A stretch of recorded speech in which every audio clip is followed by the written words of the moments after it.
শহীদরা কখনো মরে না, তারা সারা জীবন আমাদের মতো, আমাদের সামনে যে আছে সাহসী ভাইদের মধ্যে বেঁচে থাকে।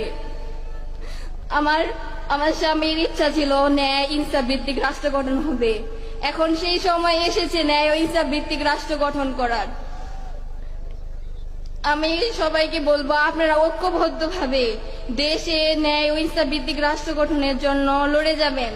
আমি মনে করি জামাতে ইসলামীর কর্মী শুধু আমার স্বামী নয়, যারা আছে কর্মী তারা সকলেই শহীদি তামান্না বুকে নিয়ে এই রাজপথে নেমেছে। তারা ন্যায় ও ইনসাফ ভিত্তিক রাষ্ট্র গঠন করেই ঘরে ফিরবে। আমরা সকলেই চাই ন্যায় ও ইনসাফ ভিত্তিক রাষ্ট্র। যারা আমাদের এই ন্যায় ও ইনসাফ ভিত্তিক রাষ্ট্র গঠনের পথে বাধা দিবে তাদেরকে কঠোর হস্তে আপনারা প্রতিহত করবেন ইনশাআল্লাহ। আমরা চাই যে জামাত ইসলাম বিপুল পরিমাণ ভোটে বিজয়ী অর্জন করবে এবং ইসলামী রাষ্ট্র গঠন করবে ইনশাআল্লাহ।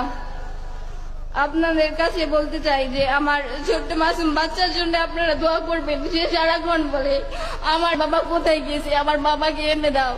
সবার বাবা কোলে নেই, আমার বাবা কোলে নেই না, আমার বাবা কোথায় আছে ওকে আমি বোঝাইতে পারি না, ওকে আমি কি বলে সান্ত্বনা দিব। ওর জন্য আপনারা দোয়া করবেন। ওর বাবা ওকে যেভাবে মানুষ করতে চেয়েছে আমি যেন মান সম্মান বজায় রেখে ওকে মানুষ করতে পারি। সবাই আমার জন্য দোয়া রাখবেন।